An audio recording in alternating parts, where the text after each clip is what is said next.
Speaking of collectively exhaling, ladies and gentlemen, our next two guests were there last night. How many of you were at karaoke last night? How many of you? What an epic night it was. It was super fun, super energetic. Jacksonville, you sent me off in style. Thank you so very much.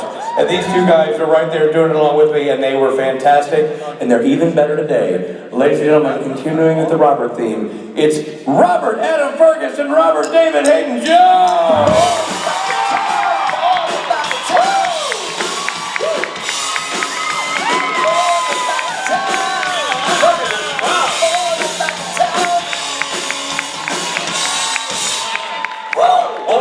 Thanks, Robert.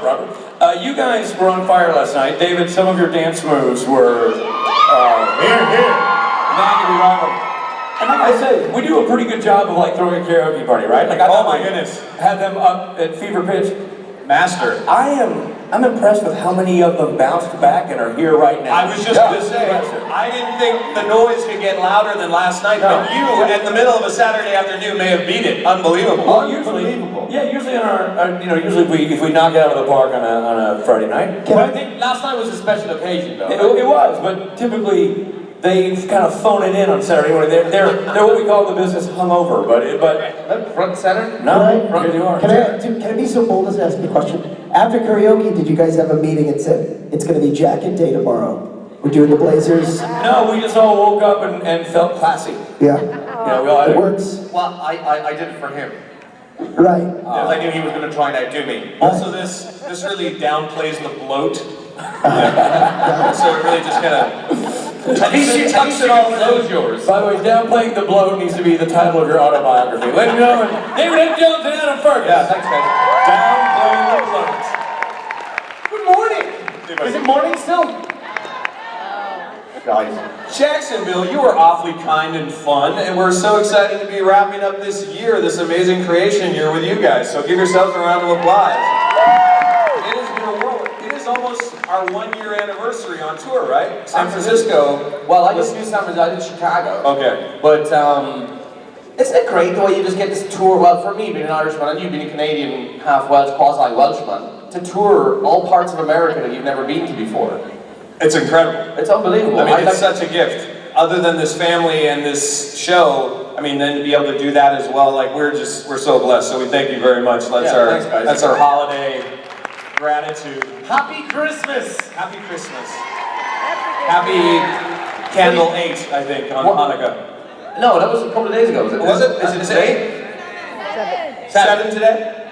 7 today. 8 is tomorrow. Who's getting the big... What? That's what I said. I was right. You're right today. God. Thank you. How many Jewish people do we have in the audience? Hey! What? No. Represented. But no one seems to know in Hanukkah ending. Secular Should you guys not be at temple right now? This is my temple. Look, well, I think we have a line of questions now. Yes, let's go. After you. Should we do this? Should we do some questions? Hi. I'm David Hydn-Jones. I play Arthur Ketch on Supernatural. Hi, I'm Caitlin. I'm just a Supernatural fan. Fantastic. You are just. Take the just out of it. Take the just out of that. Good morning, Caitlin. You rocked it last night. Well done. Yeah, exactly. Thank you. So, I don't want to leave Adam out like yesterday, so I have a question for both of you. So, for Adam, in season 12, episode 16, Lady String Free, when Mick was with Claire and she told him to shoot her, what would have happened if he had shot her? And David, in season 12, American Nightmare, Ketch went and killed Magda, and I just wanted to know what was going on in his mind to where she deserved to die and why he had to kill her. And also, if... Are you writing this down? For the answer, please consult Supernatural wiki pages. We will be writing essays later. No, great questions. Great. I love the specificity.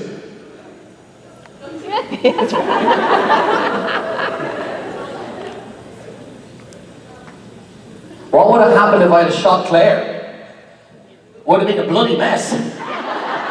Catherine Newton's career would have ended. I don't know. It was a cool scene to do, actually. I remember that it was. The question was, what would happen if I shot Claire in season 12, episode 16? Yeah. And someone correct me there? No, I think I'm right. And I don't know, I think I would have probably gotten in a lot of trouble from Dean. I think he might have ripped my arms off. But I really enjoyed doing that episode. There's a lot of, she's a great actress to work with, Catherine. She gives it all, and it was just me and her and the two boys in that hotel room for quite a while. So I really enjoyed that scene. It was one of my favourite scenes to shoot.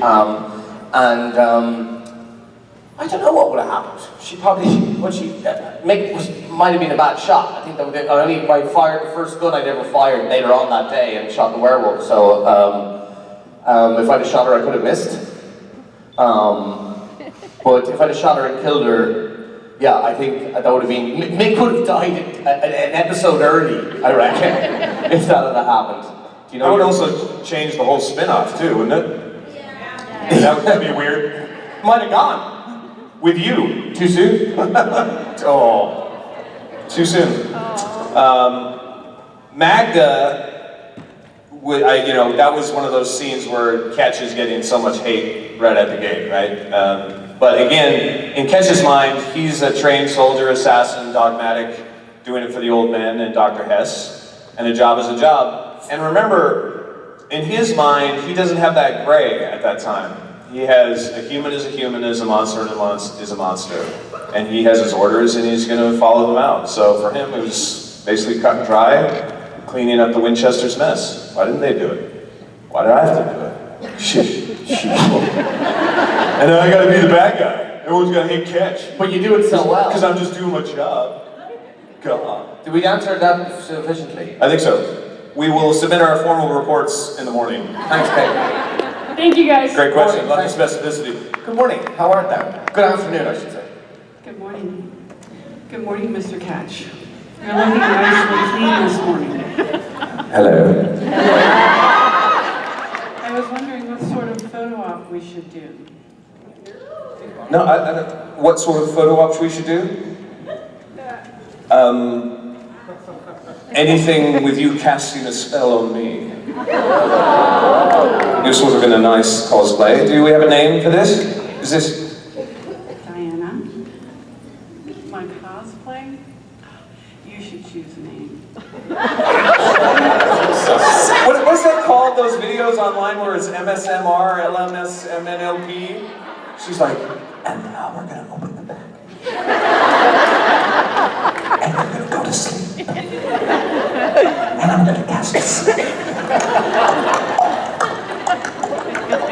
Have you seen this stuff? Do you know what I'm talking about? Oh my God. Do you know what I'm talking about? Yeah, you know what I'm talking about. There's a girl, like a young girl that's really good at it. She's really famous for it. Yeah. Well, did you know that they tried to make that porn? Have you heard this? They're trying to demonetize these because they think it's pornographic. Whispering into a microphone, so I guess I'm good. Works for me. I guess I'm going to jail real soon. Good morning. How art thou? Hi, how are you? Great. Okay, so my question is, because yesterday I asked how would you want Mick to be revived, so my question is, if he hadn't died, what would the effect be on the storyline? It's we'd be bickering like an old married couple, that's for sure. I think though, that, like, I don't have no idea. It's a great question.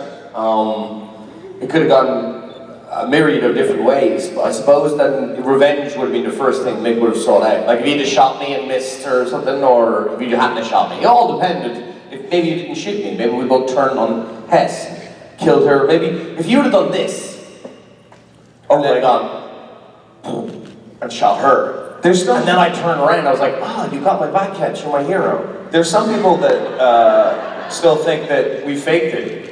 That we faked it somehow. I know. Well, that's pretty hard to fake a headshot. It would have been a pretty good fake.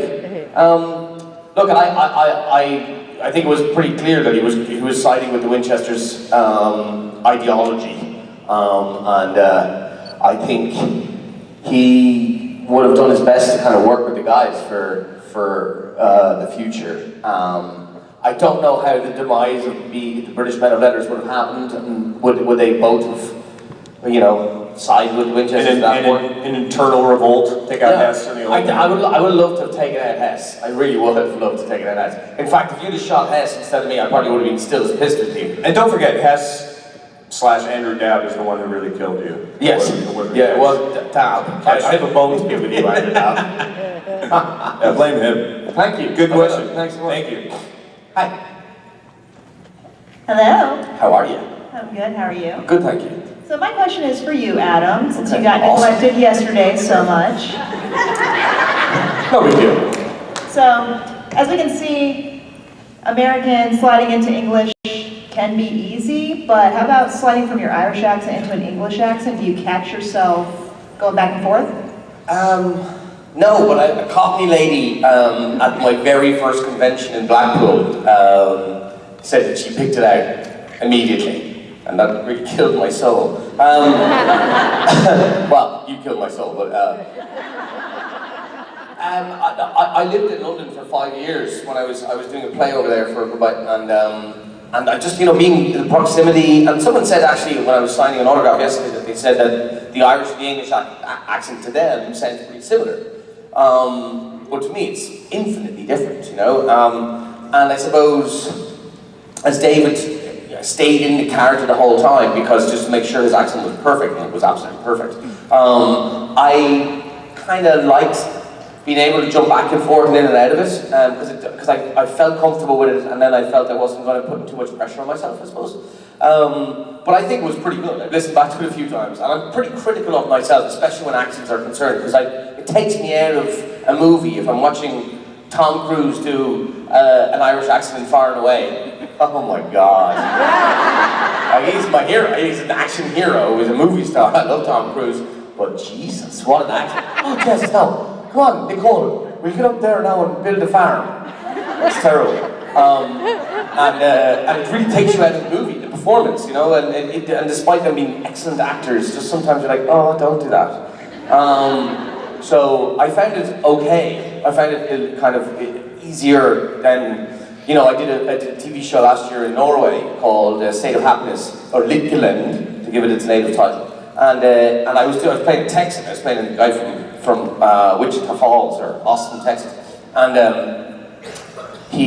that was much, I had to do a lot of work on that. I got a voice coach for that, and had to do a lot of work on it because it's harder, I suppose.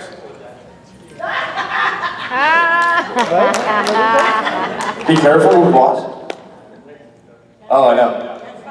I'm trying. No, if you come out here and you can, next year, the convention, if you're here, you can just rip me. You can say that was shit. The worst, in my meet and greet in America, people from Boston and New England area, oh man, they will rip you a new one. If you try to do the Boston accent, oh my gosh, like that is one where their ear just hears the fake right away, and it could just be like the minutia, but it's just like they overdo it all the time. Everyone tries to do Southie, right? Yeah. Like Abid Yad, the retard, all that stuff. Don't get big, kid. Yeah. Didn't they give Ben Affleck and Matt Damon shit for doing bad accents and they're from Boston? No, because they were legit. They're Boston boys, right? But they're Boston boys, but I think they gave even the Southies. Yeah. Well, it's the neighborhoods are real tribal down there, right? You're a Southie or you're not a Southie, right? That's the deal. Yeah. Yeah. I agree with that. I'm nowhere near Southie, but I concur. Huzzah! Huzzah! Sorry. That was not being mean, I was just playing along, whoever that was. Hi. Hi. My question is, what's your favorite behind-the-scenes moment from filming the show? Favorite behind-the-scenes moment of playing the show? I'm going to give you the same answer that I gave everyone with the favorite question. I hate picking one because they're all just so, each day is unique and each scene is unique and each moment to moment is unique. But I gotta say, and we've said this before, and this is not lip service or pandering in any way, this is one of the best shows to work on in terms of culture and an environment on set. It all comes down from the top. J2M, keep it fun and loose and friendly and collaborative and inclusive, and welcome you incredibly day one, no matter who you are. I'm taking the absolute piss out of you. Yeah. Well, no, but that's when you're part of the gang, is when they start ribbing you and making fun of you and stuff like that. Oh yeah, and back to that accent that I was saying, that Jared pretended that he didn't understand me, because I was like talking to the boys like this, and then I went to put on my accent, and he was like, whoa, when we were rolling, and he goes, whoa, cut. No, actors, even leads on shows, don't call cut, you know? And he's like, whoa, cut. What the fuck is he saying? And he's tied to a chair. I can't understand him. Can you, what's that? And I was mortified. I was like, is he taking a piss? And so, yeah, pardon French. Yeah, so that was one of my favorite moments, and I just immediately, after I realized that he was joking, but he kept doing it. He did it like 3 or 4 times. No, I still can't understand the guy. And then you kind of feel that, oh, I'm actually, it's a real friendly community. Like there were moments, as David said, there are just so many moments to pick from. Every day there was a laugh, you know, someone was the butt of everyone's joke on every given occasion. It was brilliant. Really brilliant show to work on. And everyone like plays along too. Everyone, like the camera people, the grips, everyone is having a laugh. I mean, it's one of those places where they're all taking the work seriously, but not themselves seriously. And so that camaraderie sort of emanates through the whole family. And remember, this is kind of unheard of too. I think there's something like between 40 and 50 crew members that have been there since episode 1. That's amazing. Like, you want to talk about a family? That's legit. I mean, people have been married, had children, grandchildren in that time. Yeah. You know what I mean? Like, you're sharing your lives with a bunch of different artists and collaborators, and so that's a big deal. And to be latecomers to an incredible culture, but still feel welcomed and part of it now, like, I mean, my goodness, I mean, that is a gift you can't even imagine as an actor working in film and TV. Like, forget about it. You're here. Yeah. So thank you. Hello. Hi. How are you? I wanted to say I love both of you, but my question is for Adam. I love both of you, but that never ends well. I was just wondering if you try to get that stain out of your shirt, or if you kind of plan on cherishing it forever. I was wondering if you try to get that stain out of your shirt, or if you plan on cherishing it forever. You know the one from last night? No one washes Richard Spade out of his shirt. You keep that stuff. Cherish it. That shirt is now one of a kind. It's got Richard Spade juice all over it. Thank you, though. And thank you for pointing it out in the middle of karaoke last night. It wasn't embarrassing at all. Hopefully stain on your shirt. What? Stain? Oh, shit. Are you going to keep it in case there's a Kenneth Starr investigation? Too soon? Too soon. Thank you. This is your tender times. You guys are tender times. Yeah, it was. Who was at karaoke last night? Good one. That was off the chain. You guys were incredible. That was an epic night. Hi. Yeah, you did. My question is kind of a twofer. I kind of have this theory that you guys and Sam and Dean could kind of cooperate more together, and instead of just hunting them flat out, like Catch, you know how they see him as just a monster and that's it. Maybe making like a police society so the good ones can still live, but the monsters can actually die. And if that were all in reality, would you guys actually want to do that as like your jobs? Be like the judge of those monsters that can live and those that can pass? Sort of like a tribunal? Kind of, or like the police, like, you know, going out there and finding out who did the crime and kind of like... How much does it pay? And how are my benefits? Like the men in do I get... You gotta ask that question in the United States. Oh, I know, yeah. You're like, do I have good benefits? Do I have health care? Do I get dental? Would there be magic spells that I could use to heal myself? Would there be angels that could touch my forehead and other parts of my body? Ooh. I thought yesterday's crowd was filthy. You're filthier. You're filthier. Pander. Yeah, why not? I mean, seriously, I'd have to look at the benefits and the pay scale, but I think it'd be a fascinating job. I think, you know, being an actor, you kind of want to do all the jobs in the world. I grew up wanting to be a cop, and I wanted to be an FBI agent, and I wanted to be, yes I did, Lisa, and I wanted to be a fireman, all the cool jobs. Never wanted to be a lawyer, thankfully. But you know, and you kind of, yeah, you get to do all those kind of things as an actor, and it's kind of fun. So I think that'd be an interesting show, though, too. You know, like the Law and Order of monster hunters. Don't go.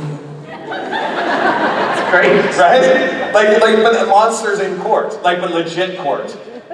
Like whether you're gonna die or get to pass with humanity. Like a Men in Black type thing? Yeah, exactly. Yeah, but the real justice side of it. Like the wonky, lawyery. I object, Your Honor. This chupacabra has not killed any humans.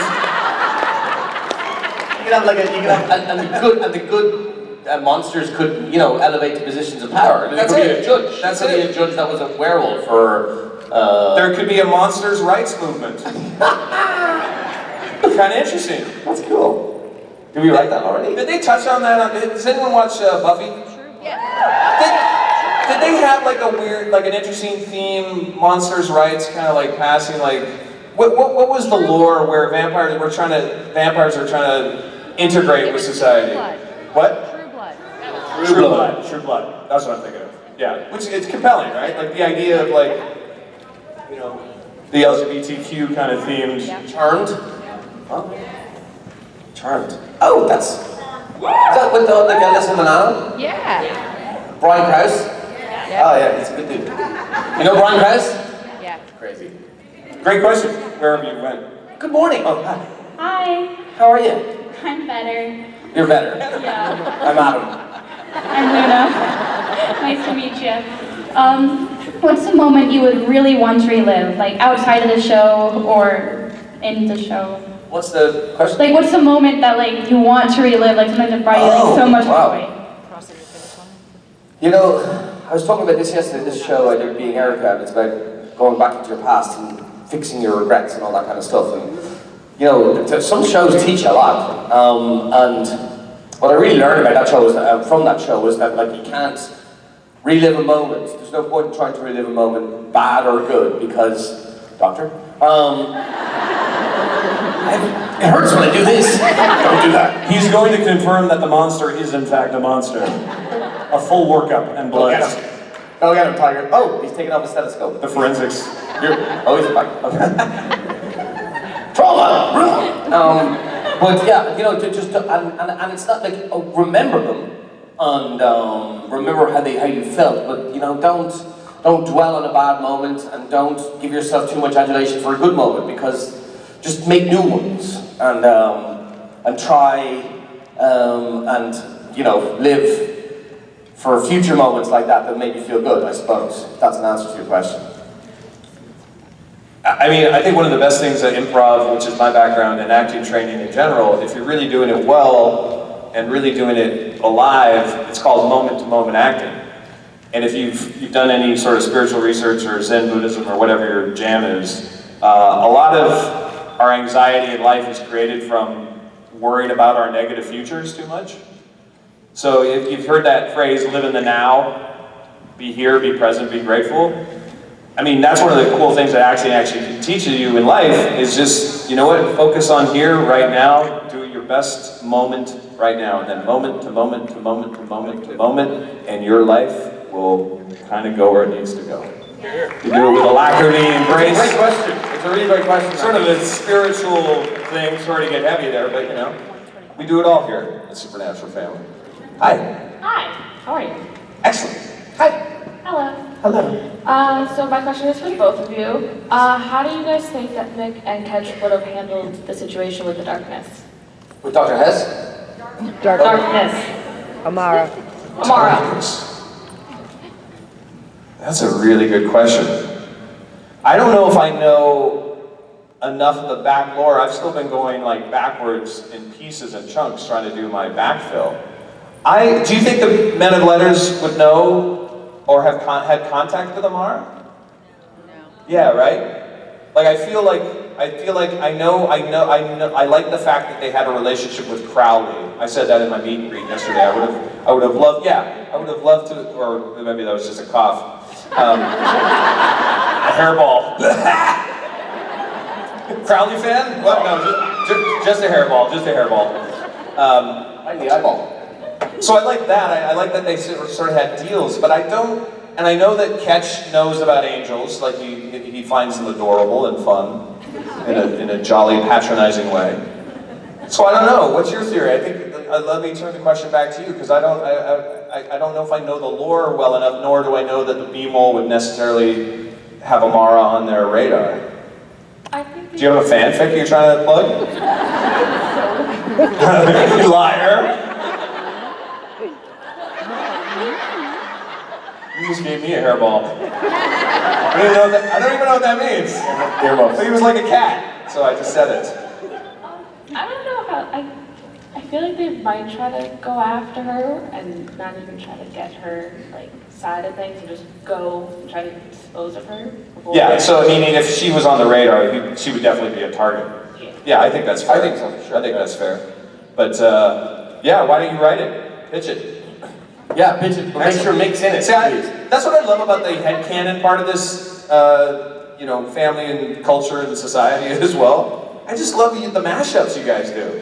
It's just amazing. Like, I mean, there's so much fanfic and so much side headcanon potential to be written. It just, that's marvelous, and I adore it, and it fascinates me to no end. So, God bless your creativity and art and all that stuff. Thanks for shipping. I was trying to avoid that at all costs. Oh, good morning. Good morning. How are you? I'm good. So I love you, Adam, but my question's for David. Okay, that's okay. I was getting tired of talking anyway. Hi. Hi. So yesterday in your meet and greet, you mentioned something about having a degree in architect, and you used that to design something for one of your family members. I think it was. Yeah, correct. I've done my degree is in architecture and urban planning. So I have an engineering degree, and I've actually built and designed 2 houses for family. Right. So I was wondering if there's anything else that you've designed for anyone else in your family. You have that weird chair in your basement.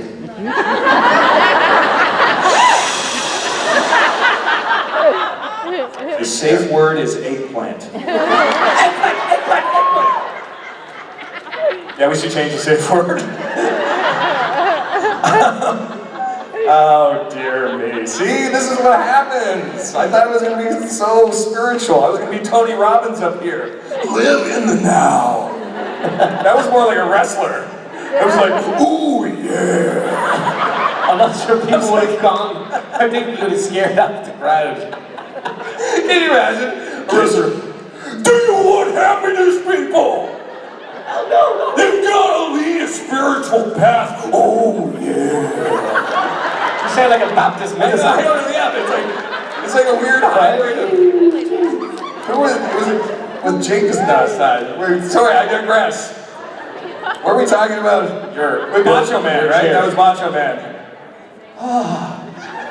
I was touched by the spirit of Macho Man in Jacksonville. He came to me on stage and I believed it. Oh, yeah. I'm about to faint. What is happening? Jacksonville, what have you done to me? Every time I come to the set. Were we talking about architecture? What happened? What happened? Eggplant. Yeah, that's what. That wasn't mine. That's what happened. Oh, emojis and your power to bemuse and befuddle. Oh, Doc's back. What? Doc's back. That's fine. What's the prognosis? Was it a monster? Did she die? Did he turn his head and cough? It was a boy. It was a boy. Yes. It was a boy. Was it a Nephilim? There's no way they would have been able to get it out that quick. Okay. Come on. No. Shall we move on? You keep throwing up softballs. I'm not taking them anymore. I'm not hitting them. Not hitting them anymore. To your point. Oh dear. You know what I'd like to do? Who's into tiny houses? Anyone into the tiny house movement at all? Yeah, awesome. I have this idea that I'd love to do this like tiny house, sort of like a spaceport in the woods in my mountain retreat, where I have the core functions of like a sort of really environmentally sound, like using geothermal and solar and like gray water, black water systems. And then you have these tiny houses that sort of slot in, like one's the master bedroom, one's the kitchen, and one's the that. And then if there's a fire or anything, you just have all your safe artifacts and stuff in one, and you get out of there. And then you're not so devastated by these natural disasters. So that's a dream of mine, to build this kind of, and then if someone else has a tiny house, they just come into your harbor, like their safe port, like you have a dock. Am I getting real weird here? You're like, no, I think you're like, go back to Randy Savage, dude. Yeah, so I had this dream of like a tiny house, or upgrading the trailer park into kind of a marina, like a mobile marina, where you can plug your tiny house into all these kind of docks and stuff. So I'm drawing it now, maybe someday, who knows? Yeah, so I still dabble as much as I can. So thank you, and sorry for the digressions. And if anyone needs a cheap house, he'll build it for you. That's right. Hey, it doesn't have to be cheap. The nice thing about scale I mean, is you can make it fine quality. No, I mean, you just won't charge them for the design, because you're that kind of guy.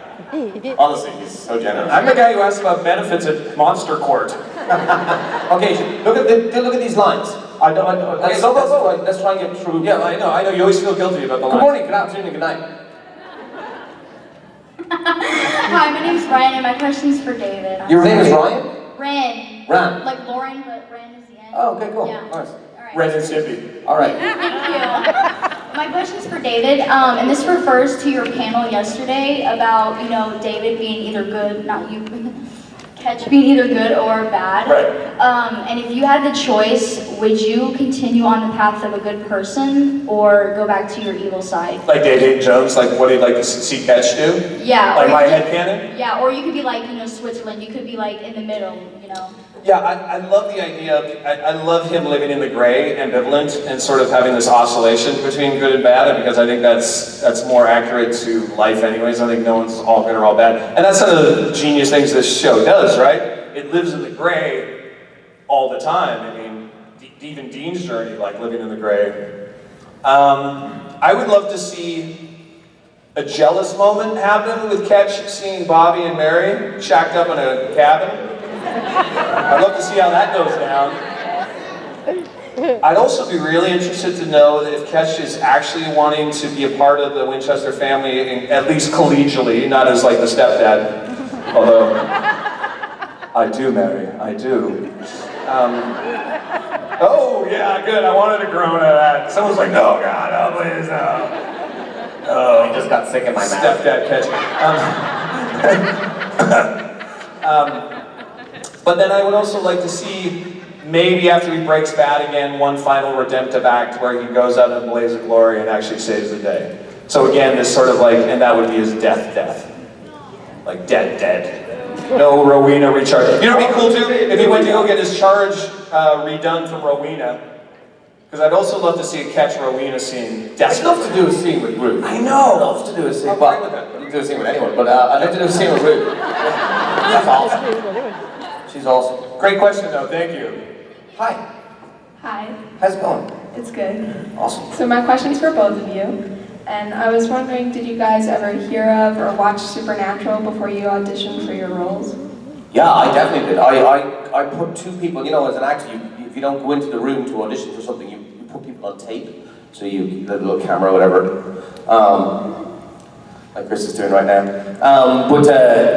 So Erin Carplook, a girl I did that show Being Erica with, I put her on tape and she did 2 episodes, I think. I can't remember the name of the girl she played. It was Ruby or something. No, anyway, but she did it, and then I watched a bit of the show when she was on it, and then my other buddy, Mark Ralston, who I worked with on a TV show, he had done it as well, and so I was aware of it and watched his episode too. So I watched episodes of it with friends in it before I'd actually been cast in the show, and I watched them more. Yeah, you sort of get a little taste for everything when you're in Hollywood. You gotta sort of know what the shows are. But then my roommate, when I was, still working Joe jobs and getting my career off the ground, he was a huge fan. So I would always see him watching it. He was like legit following it. And then, so I didn't tell him when I booked the role. Because I know he watches it 2 seasons behind. Like he'll just stream and binge it. So I didn't tell him I got the role in the show. And it was so fun to get that text that day, because he's in Portland now. He's like, Catch! Eggplant emoji! That's awesome. Great question, thank you. Hi. Hi. So first of all, I love you both. And my question is, what was your favorite part about playing your characters on Supernatural? everything. But again, the favorite question, but I'll give you one thing. Like, my second day shooting catch ever was the grenade launcher scene. So, as a little boy growing up, you're watching James Bond, Star Wars, and just action movies. And they hand you a real grenade launcher. Yeah, we don't really have grenade launchers in Canada and Ireland. Exactly. There's that too. You can buy them in Walmart. No, it's true. And you're in a $500,000 Bentley and like a $5,000 Hugo Boss suit.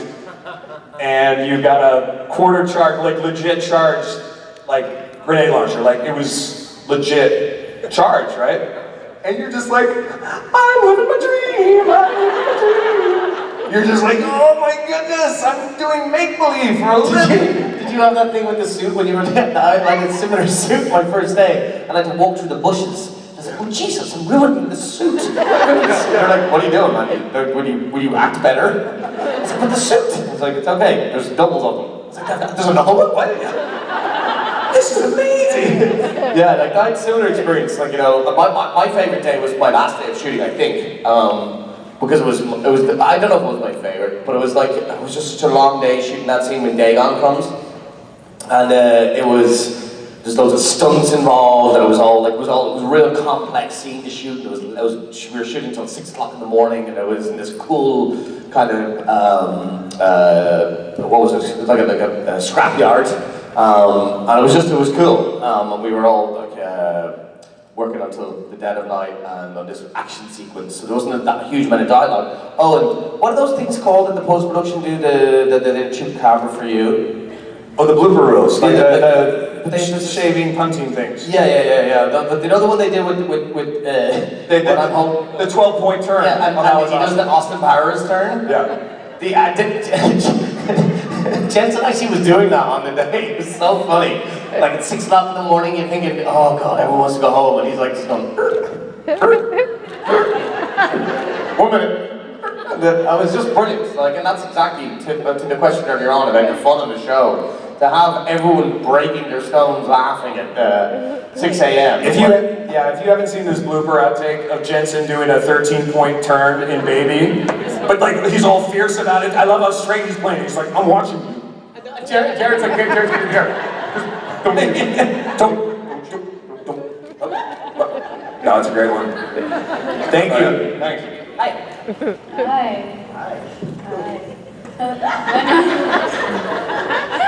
My question is for David. I gave that sexy high back. I know. Should have saved it. Sorry, Patches. I just wanted to know what are your favorite things about playing catches? I'm sorry, what was that? What's one of your favorite things about playing catch? I heard laughter. I'm sorry, once again. What's your favorite thing about playing catch? My favorite thing? Baseball mitt. Now we just have hecklers like, right here. There's just a heckler ball happening right here. I don't know. I mean, again, it's so hard for me. The challenge of it, the character, the world, all the amazing twists and turns they gave me. It really is like a dream role. So it's like every day I would get a script, or every day on set, it was just like a new challenge, a new joy. So I'm super grateful anytime they ask me to play. So yeah, all of it, really, it's true. You know, it stretched me, it challenged me, and then it gave me access to this incredible thing I never knew existed, which has just been extraordinary. Yeah, it's hard to pick, right? Oh gosh. Hi. Hi. Congratulations on graduating. Okay. This is another Whisper video. So, my question for you guys is, what kind of advice would you give to a high school graduate? Well, first of all, congratulations on qualifying. Thank you. High school. Well done. Qualifying high school? Well, sure. I'll go back to my seat. Matriculating. They say different words and enjoy every minute of your youth. I gotta tell you, it's just don't rush into. Well, go to college if you want, but like just don't rush into growing up. I'm telling you, it's just. If I could spend my late teens and early 20s and to slow down that clock, I would. It's the best time of your life. It's the best time of your life for sure. And just embrace it. And Yeah, have a good time. Don't put too much responsibility on yourself. Don't, go to college, I suppose. But, yeah, we're not. Or these days? We both went to college. I don't know. Neither of us use our degrees. Well, you do a little bit. Listen, the idea of a fancy education, and believe me, I come from a family of academics with PhDs, okay? Very smart people. What happened to you? I know, exactly. Well, this is what I was going to say. Don't do drugs. No, but you know what, in all seriousness, like, definitely have fun, but I would say, it doesn't matter whether school's doing it or anyone else, finding your own discipline that is a joyful discipline is key. Because no education is going to beat hard work and grinding it out. Like, really. I know a lot of smart people who don't know how to work hard. Yeah, absolutely. And nothing beats hard work and grinding it out, and as we know, to get here on this stage, there's a lot of hard work and discipline and a lot of no's. Yeah. So finding your resilience and being tough, and finding the hard work that is pleasurable for you, even if it's the thing that you'd want to be. Like, for example, if you have to go work retail or you have to go clean toilets, just be the best at that, because it'll be good practice when you're the best at the job you really want to be. Make your bed. So, yeah, make your bed. So, that's all I got for it. It's kind of simplistic, but it's true. My mom bought me, oh, you're gone. My mom bought me this book when I was going to college. And it was like, it was called Life's Little Instruction Book. And it was a dad, have you ever read it? It's amazing. Is it 500 different things a dad. Is it the Navy Admiral who wrote that? I think there's a similar, the Navy Admiral wrote it for his son. And it's amazing. Yeah. And she went through it, it broke my heart. When she went through it and circled the ones that she thought were more pertinent for me.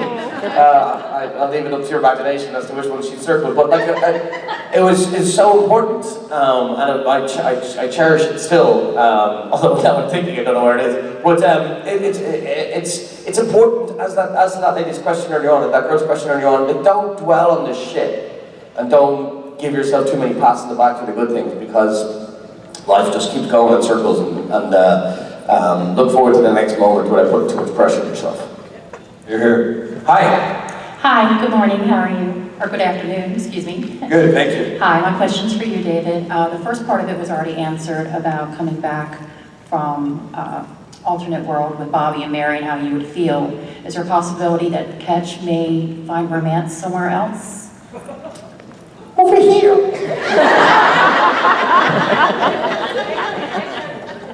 Does the lady watch Christmas movies by any chance? Perhaps a single dad is coming to a neighborhood near you. I would love for Ketch to find love, of course. I mean, he's my baby. I love him. Even though everyone else hates him, I love him. I have to. I had a small part in helping build him, I hope. God, I would love for him. I still think he's got a boy out there. I think Lady Bevel's child is his. Yes. And imagine that, because we're dealing so much with the ideas of fatherhood right now in this season, right?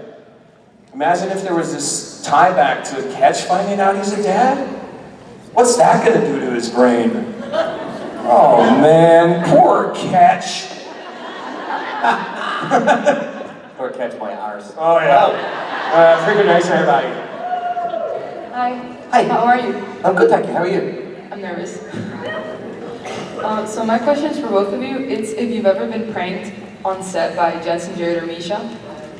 Well, the first one was him pranking me my first day, Jared, not understanding or pretending not to understand what I was saying. And then there was the fart noises in the car. Jared has an app on his phone. Hey, I got the real ones, brother. I got the real ones. He doesn't even need it. Oh, jeez. Yeah. It's pranked every day. Like, every day. Yeah. There's something going on. I swear to God, best job ever. And if anyone in the room right now has not seen the Chupacabra outtake, you need to run and go walk to the nearest internet portal and watch it. Just do Supernatural Chupacabra. Enjoy. Thanks for your question. I mean, it's you know, it's a frat house in the best way on the funnest of days. So Yeah, absolutely. We could be here all day talking about different pranks. Just telling stories. Lisa, how are you? Hi. I was wondering if you could tell us anything about your getting hurt a few weeks ago on set, or is it a secret? Oh, me? You. Yeah, well, oh yeah, so Matt Cohen, the amazing Matt Cohen, directed his first movie. And I got to be in it. Everyone got to be in it. Well, a lot of people I got to have him on cameo. It was so fun. And first of all, he's amazing. We all know that. But he is super amazing. He's going to be great. Like, it was really enjoyable. And I think I can tell you this because a lot of it's online already. I tried to beat up his wife. I know, right?